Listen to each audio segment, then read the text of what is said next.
he was like, he got it. Like, they was messing up the man's business. So he took all the drug dealers to his house and started trapping out of that.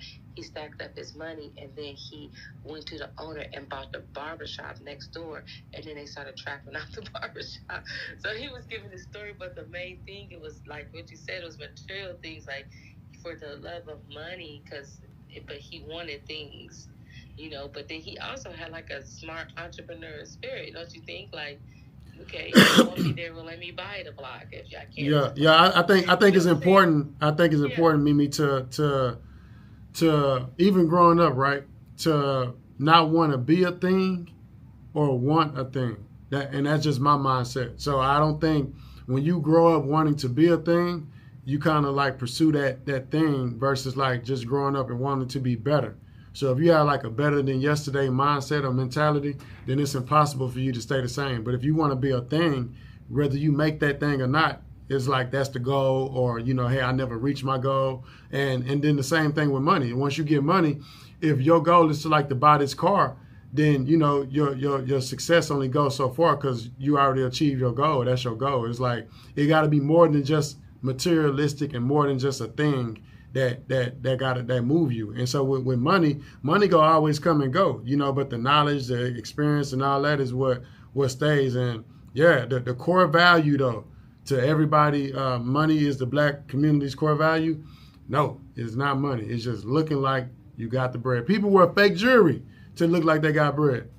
You know what I'm saying? Got the fake earrings, fake everything, fake designer, just to look like it. You know what I'm saying? Just to look like. And it ain't about having it. If it was about having it, boys would be robbing banks every day, all the time, really robbing to get the money. But it's the look of what the money brings that people are striving for. So, yeah, that's it.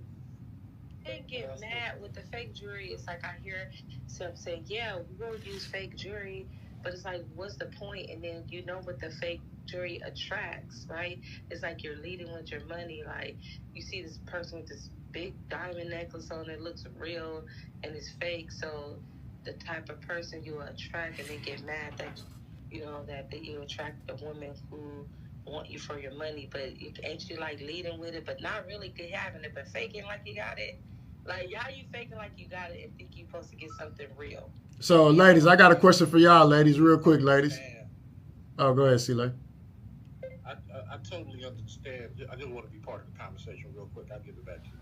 But I totally understand the brothers who do bling it up, because the 89.99 blacks are not owners. The 89.99 blacks have not shown what it's about to take over something.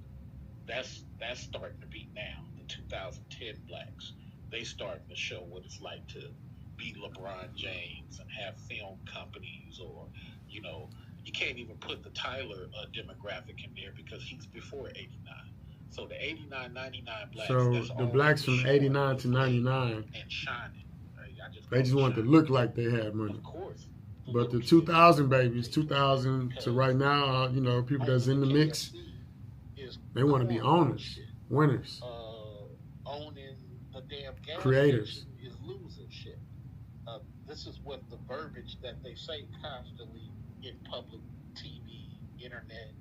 So I think the 89.99 blacks are starting to fade out, and now the 2010 blacks are starting to bring back that ownership, employ people, bring people in, that type of stuff. I totally understand why they was on that bling bling. Go ahead, though, bro, with your question. Shit, I forgot what I was going to ask. Oh, yeah. So the bling bling part, right? So, because when as a man, when you growing up, most men, they strive for the bling bling, the extra this. You get the speakers, you get the custom radio, you get the rims. And then when we get a certain age, it's like, we ain't doing all that. You know what I'm saying? You're just gonna pull up in a regular old smuggler car. So my question to the ladies real quick, Jonathan, is does it matter? When the guys pull up with the rims, is that like, is that because the goal is to look like you have money? Do you treat them different based on the rims and the extra, the jewelry, the extra, what it looks like, the things? Do the things matter? Marcus, at my age, I don't like that. Like, it's one guy that he loved me, he always loved me. whatever. But he from fucking St. Louis. He got this stupid ass orange tricked out stupid ass car. I would never be caught seeing in that shit. Like disgusting to me. It's just a turn off. But like just when you're younger, yeah, it's fun. Like, oh, we got this fun looking car. But at my age, I don't like that. I just want you to look normal. I don't need all that. That's just we grown. Like you know, I'm not a. So at my age, no. But I don't know, Tyler. What about Tyler? What about your age? I'm still trying to figure. Hold on. I'm still trying to figure out. Nigga can't come pick you up in a scraper. Fuck no. We not gonna gloss over that. Jonathan say you not finna talk about his graduating class, man. Like, what's up, baby? See, like they talking to you. See, like. I know. I was waiting for y'all to finish. Okay, sorry.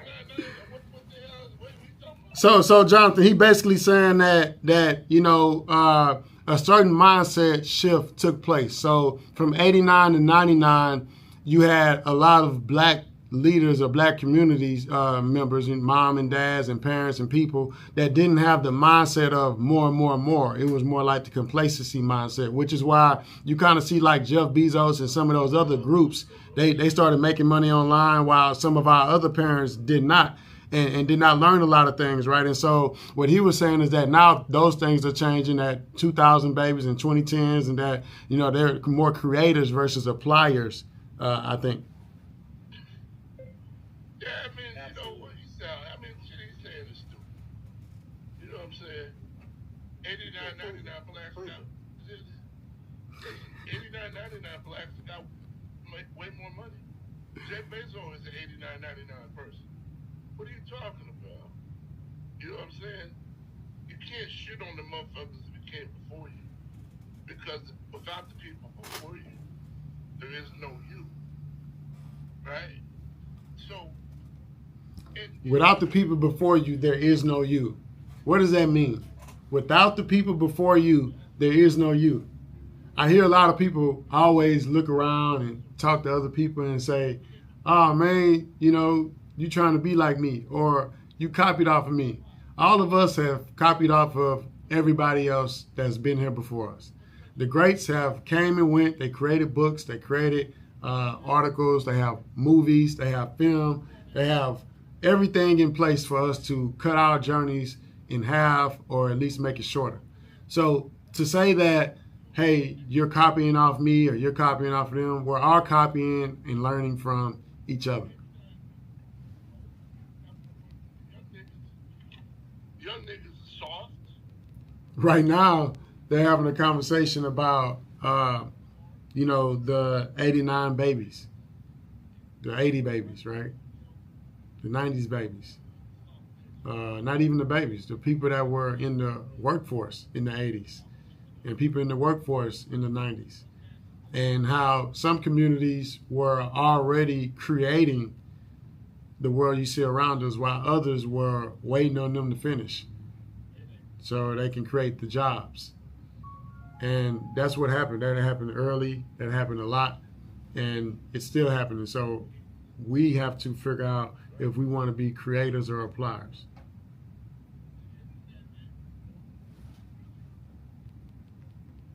15, 16 years old. Because that's when the motherfucking iPhone, right? When you get all the shit in your head and Instagram. So there's opportunities there. There's remote work. You couldn't do no remote.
taxes.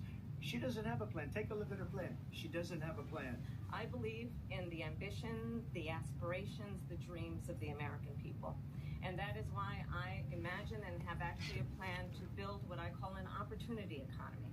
Because here's the thing. We know that we have a shortage of homes and housing.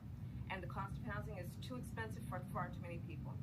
We know that young families need support to raise their children, and I intend on extending a tax cut for those families of $6,000, which is the largest child tax credit that we have given in a long time. My opponent, on the other hand,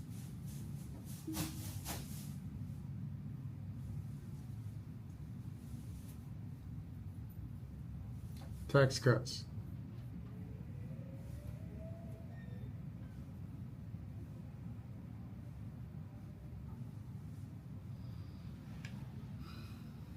Kamala Harris and the tax cuts.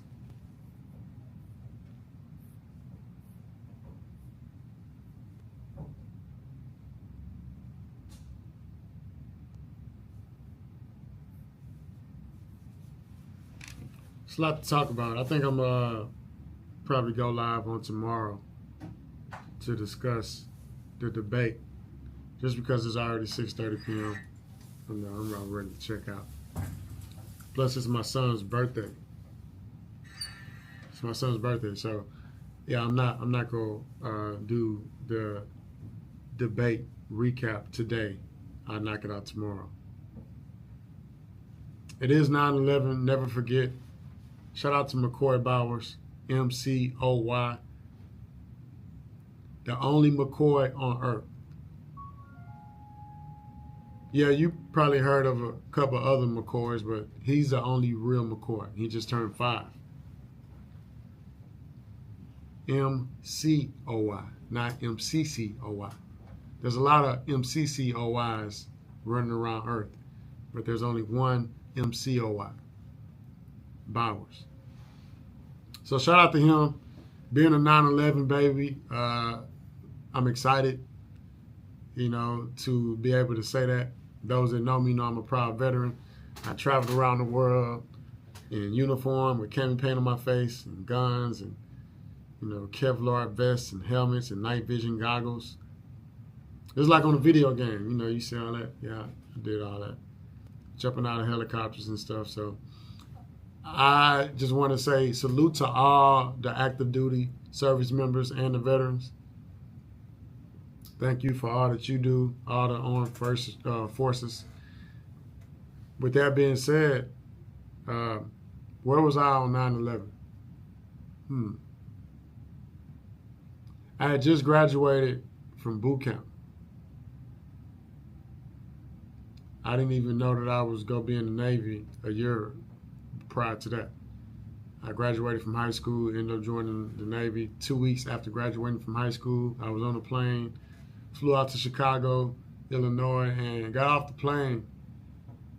And they put us on a bus. Got to our destination, and they ran us off the bus. And put us all in the little room where we had like buckets sitting right in front of us, and they was like, strip down all your clothes and put all your clothes in the bucket. It's like, strip down butt naked. And that's what everybody around me started doing. It was like they just started listening. And I was standing there like, nah. But I think, some people probably did strip down butt booty naked, but, some people kept their drawers on. And I know I don't remember getting butt booty naked. But it was uncomfortable, and I realized that, okay, this is going to be uncomfortable, and in order for you to get better, you have to be uncomfortable. So I began doing a lot of the things that they asked me to do while in the Navy. They asked me to run, do push-ups, do pull-ups, swim, study, pass exams, treat the person next to me as if my life depended on it. Everybody wants what's best from you when you're on the right team because their lives depend on it. So if you're on a team where people don't care about what you're doing, don't care about if you're getting better or not, don't care about if you slacking, if you cutting corners, it's probably not the right team. The best teams are the ones that care about you as if their lives depend on it. And that's what I found during my time in the Navy. Got the boot camp. Enjoyed boot camp. I got ASMO. Shout out to Division 304 and Division 314, I think. So Division 304 was my first division. Got there, like I said, 2 weeks after graduating high school. I was enjoying life, but I wasn't enjoying it so much so that, the people, I was enjoying it so much so that the people around me wanted to kind of break me. You know, it was like, hey, you having too much fun. You're not crying like everybody else. You're not teary-eyed. You're not sad. We haven't seen you in a disgruntled mind state like we've seen everybody else. So we gotta figure this thing out. And so they started trying to. I wouldn't let them. Ended up getting asthma. And I forgot what I got asthma for. I wish I could remember, but it was something minor. And asthma is when it's like, get your ass back. You gotta try again. You get like demoted or held back, so to speak. So I went from Division 304. When I got to Division 314, I was so well prepared for what was already coming that I was a leader in the division. I was letting everybody know, like, hey, this is what you need to do to be successful. Don't be like me. Do this, do that. Don't do this, don't do that. And a lot of people, took a liking to me just as well as they did in the first division, which is why I got asthma. And I was like one of the leaders over there. And it was like, well, we got to get rid of this guy. He's too opinionated. He's too boisterous. When I joined, one of the guys, the petty officer, he told me, he was like, hey, I see all these tattoos you got. You look like you've been through some stuff. And I just want you to know you joined the right gang. Because this gang, which he didn't call it a gang, it was like my gang. He said, my gang got more guns than your gangs back home. And he was right. Of course, the military got a lot of guns, a lot of ammunition, a lot of, artillery, ammo, a lot of everything, right? And so, I just remember that statement. So at boot camp, they requested everybody raise their hand or come to a certain processing area if you were in special forces. If you were going to be special forces in the Navy, they needed to see all of us at this certain room. Got there, they showed us all the video, the content. Oh, my bad, I'm supposed to be talking about 9/11. So, boom, I graduate from boot camp, get to A school.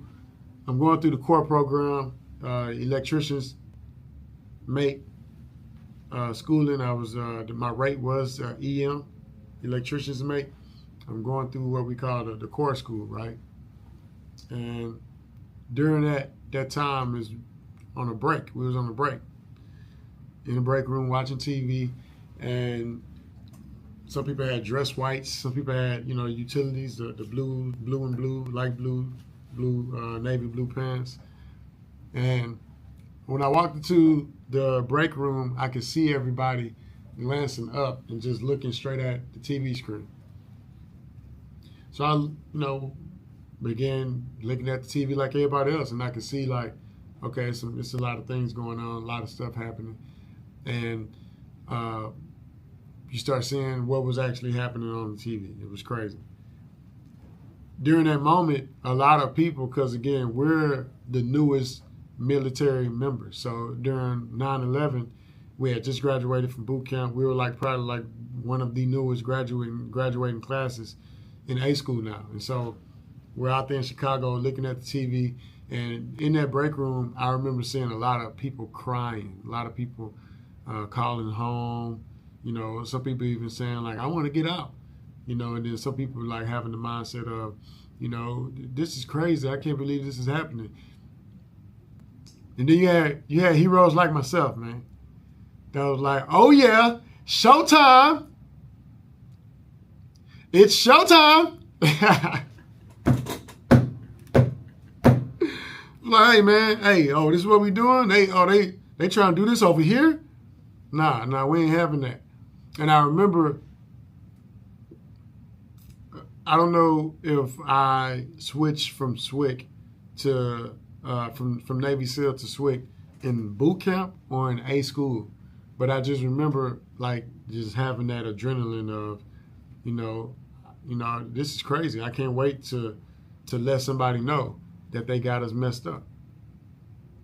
Because that's how I grew up, right? I had just joined the military, growing up in the hood. I had no problem with letting people know that they had us messed up. Us being like, whoever's with me. You know, it wasn't just about me. It was about us. It's about whoever's with me. Whoever's with me, us. You got us messed up. And us is the U.S. And so that was the feeling that I had while watching the World Trade Center, the Pentagon. We started immediately thinking about the Sears Tower. Everybody was like, oh, what's the next tallest buildings in the U.S.? And the Sears Tower is one of them, right? It's full of people. And that was one of the spots that everybody was honed in on, wishing and hoping that the same thing didn't happen here in Chicago. We was in Gurney Mills, Hawthorne. I just remember Great Lakes, Chicago. All that's Chicago to me. Some people say, hey, that's not Chicago, that's just Great Lakes. Great Lakes is Great Lakes. No, that's Chicago. Gurney Mills is Gurney Mills. No, that's Chicago. Hawthorne is Hawthorne. No, that's Chicago. 9/11. 9/11. Never forget. Happy birthday, McCoy.